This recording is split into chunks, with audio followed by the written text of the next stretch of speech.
Hello guys, welcome back to my channel. আমার চ্যানেলে তোমাদের সবাইকে স্বাগত। আমি রূপালী চলে এসেছি আবারও একটা ব্লগ ভিডিও নিয়ে। তো এখন বাজে সকাল 9টা। এখন থেকে আমি ব্লগটা শুরু করছি। তো তোমরা কেমন আছো? আশা করছি খুব ভালোই আছো, আর আমিও খুব ভালো আছি। তো দেখো, সকালটা শুরু হচ্ছে আমার রান্নাঘর দিয়ে। তো সেই জন্য আমি রান্নাঘরের ভিডিওটাই তোমাদের দেখাচ্ছি। তো আমার শাশুড়িমা গাটিটাকে সিদ্ধ করে রেখে দিয়েছে, নুন দিয়ে সিদ্ধ করে রেখে দিয়েছিল। তো আমি শুধু একটু ভেজে নিচ্ছি। আমি অল্প সামান্য নুন দিয়েছি আর হলুদ দিয়ে আমি গাটি কচুটাকে ভেজে নিচ্ছি।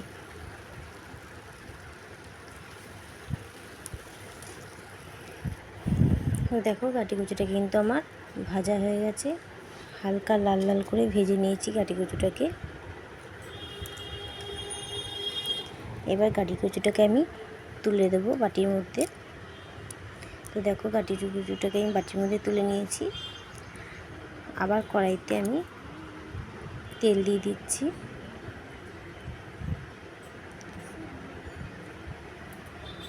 আর দিয়ে দেবো জিরে ফোড়ন। আর তেলের মধ্যে একটুখানি সামান্য হলুদ দিয়ে দেবো। তাহলে হলুদটা দেওয়ার কারণ হচ্ছে আলুটা জল দিয়ে ধুয়ে আনি, তো জল আলুটা দিলে আর কি হাতে পাতে ছিটকায়। তো সেই জন্য হলুদটা দিলে ছিটকাবে না। তো সেই জন্য আমি হলুদটা দিয়ে নিয়েছি। দিয়ে আমি আলুগুলো সব ছেড়ে দিচ্ছি। তারপর আমি আলুর মধ্যে নুন হলুদ দিয়ে আলুটাকেও ভেজে নেবো আমি।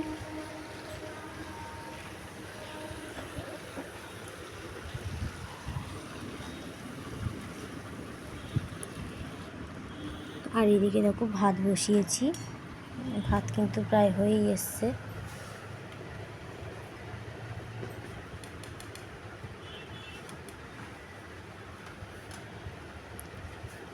ভাতটা তাড়াতাড়ি হয়ে যাচ্ছে, তো সাবধানে নাড়াতে হবে আমাকে। আর এদিকে দেখো, আমি ডাল নিয়ে নিয়েছি। আজকে একটু টক ডাল করব, আমড়া দিয়ে ডাল করব। তো সেই জন্য আমি ডালটা ধুয়ে নিচ্ছি। গরমে অন্য কোনো ডাল খেতে ইচ্ছা করে না, তো সেই জন্য আমি টক ডালটাই করছি। আর গরমে কিন্তু টক ডালটা খেতে বেশ ভালোই লাগে। তো সেই জন্য ভাবলাম টক ডালটা বসিয়ে দিই। ডালটা আমি ধুয়ে নিচ্ছি।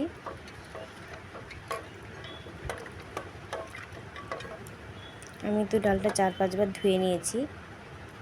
দেখতে পাচ্ছ কেমন নোংরা জল বেরোচ্ছে। তো সেই জন্য আমি 4-5 বার কিন্তু ভালো করে ডালটা ধুয়ে নিয়েছি।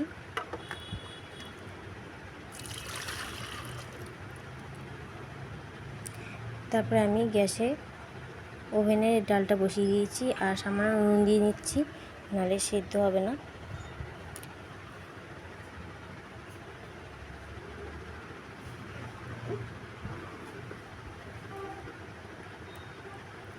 আর এদিকে দেখো, আলুটাও কিন্তু হালকা ভাজা হয়ে গেছে।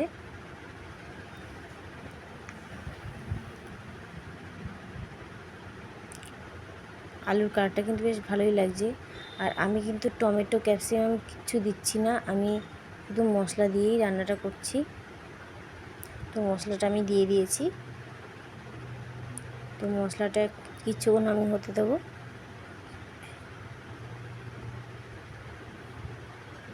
আমি ঢাকনাটা দিয়ে দিই। দেখো, মশলা কিন্তু আমার কষানো হয়ে গেছে।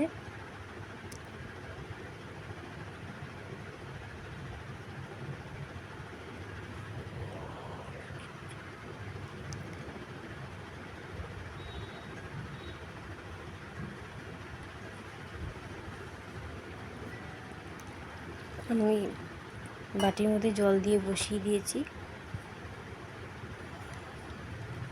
একটু ফুটে গেলে আমি গরম মশলা দিয়ে দেবো, দিয়ে আমি তরকারিটাকে নামিয়ে নেব। আর এদিকে দেখো, ডালটা এখন সিদ্ধ হয়নি, ডালটা একটু সিদ্ধ হবে। আর এদিকে আমি পটল আর উচ্ছেটাকে নুন দিয়ে হলুদ দিয়ে আমি মাখিয়ে নিচ্ছি।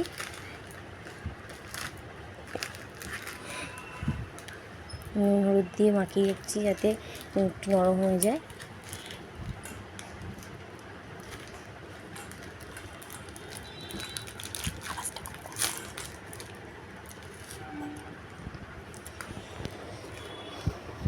আর নুনটা কিন্তু পটলের মধ্যে, উচ্ছের মধ্যে বা আলু হোক যাই হোক, নুনটা ঢুকে যায়। আর এদিকে আমি কেটে রাখা আমড়াগুলো দিয়ে দিচ্ছি। আর এদিকে দেখো আমার ঝোলটা কিন্তু ফুটেও গেছে। আর আলু সিদ্ধ হয়ে গেছে, গাটিও কিন্তু সিদ্ধ হয়ে গেছে। আর এদিকে আমি ডালটা ফোড়ন দেবো, ডালটা সোমবার দেবো আমি। তার জন্য এইদিকে আমি কড়াই বসিয়ে দিয়েছি। কড়াইয়ের মধ্যে তেল দিয়ে দিচ্ছি। তেলটা গরম হয়ে গেলে আমি সর্ষে ফোড়ন দেবো। বন্ধুরা, তোমরা কী দিয়ে টক ডাল সোমবার দাও সেটা আমাকে প্লিজ কমেন্টে জানিও। কারণ আমি কিন্তু সর্ষে ফোড়ন দিয়েই টক ডালটা রান্না করি।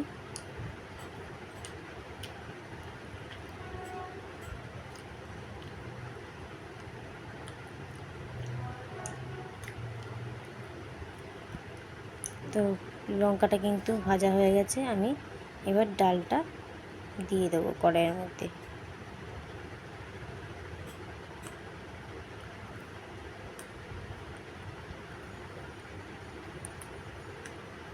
তবে একটু নেড়ে চেড়ে আমি ডালটা গামলার মধ্যে ঢেলে দেবো, দিয়ে সামান্য জল দিয়ে, হলুদ দিয়ে, নুন দিয়ে আমি ডালটা বসিয়ে দেবো। তারপর একটু ফুটে গেলে আমি ডালটা নামিয়ে ফেলবো। দেখো আমার তরকারিটা কিন্তু কমপ্লিট। তো কেমন লাগছে তোমরা প্লিজ কমেন্টে জানিও।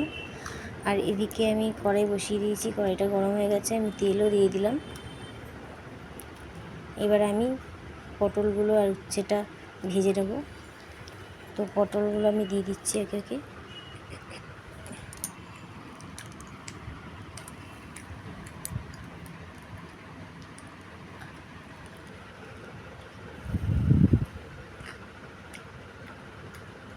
পটলগুলো কিন্তু উল্টানোই যাচ্ছে না, স্লিপ কাটছে। একটু নরম হলে তারপরে আবার ঠিক হয়ে যাবে। তো পটলগুলো আমি উল্টে দিলাম। আগে এই পাশটা ভেজে নেবো, তারপরে এই পাশটা দেবো, পিছন দিকটাতে দিয়ে দেবো।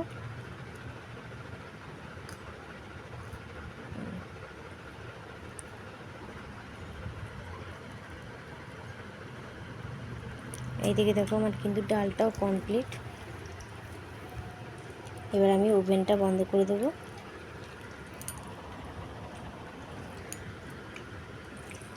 আর এইদিকে দেখো আমার পটল ভাজাও কমপ্লিট। আমি পটল ভাজাগুলো তুলে নেব।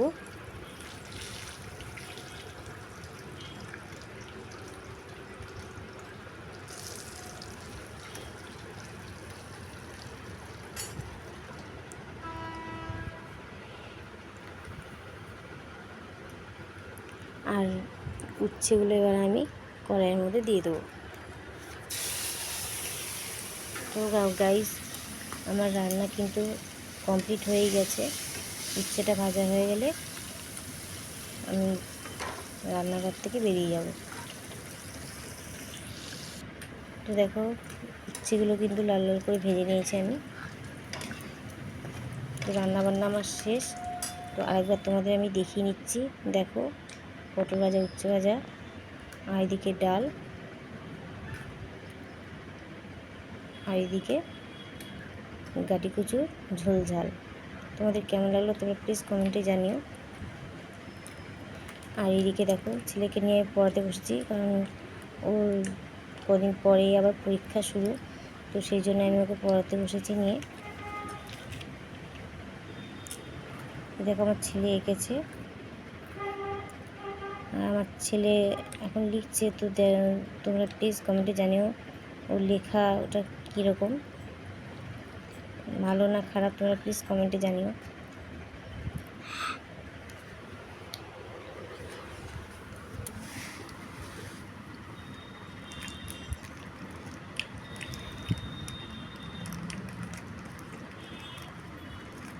তো কিছুক্ষণ আগে ওর বন্ধু ফোন করেছিল, ফোন করে কিছুক্ষণ ওর সঙ্গে কথা বললো। তারপরে আবার লিখতে শুরু করেছে। তো ওর একটা বাজে হ্যাবিট আছে, যেটা ও লিখতে লিখতে 10 বার মোছে। মানে একদিকে ভালো, কারণ ও লেখাটাকে মানে সুন্দর করে লেখার চেষ্টা করে, তো এই দিকে খুবই ভালো। কিন্তু ও এত মোছে, আমি নিজেই মাঝে মাঝে বিরক্ত হয়ে যাই। তো তোমরা দেখেই বলবে ওর লেখা, হাতের লেখা কেমন। তো গাইস, আজকের ভিডিওটা আমি এখানে শেষ করছি। নেক্সট ভিডিওতে আবার তোমাদের সঙ্গে দেখা হচ্ছে। তো তোমার এই ভিডিওটা তোমাদের কেমন লাগলো তোমরা প্লিজ কমেন্টে জানিও। আর যদি ভালো লেগে থাকে লাইক, সাবস্ক্রাইব এবং শেয়ার করে দিও। আর তোমরা যত আমাকে লাইক, সাবস্ক্রাইব করবে তত আমি ভিডিও বানাতে উৎসাহ পাবো।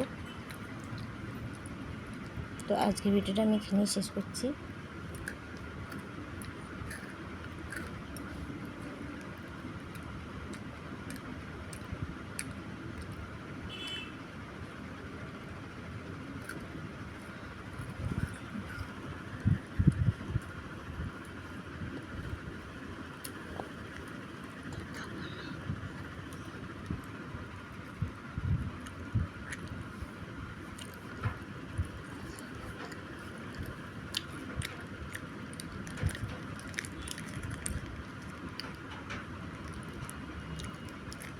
তোমরা প্লিজ কমেন্টে জানিও ভিডিওটা কেমন লাগলো তোমাদের। তো আজকে ভিডিওটা এখানে শেষ করছি। Tata, bye bye.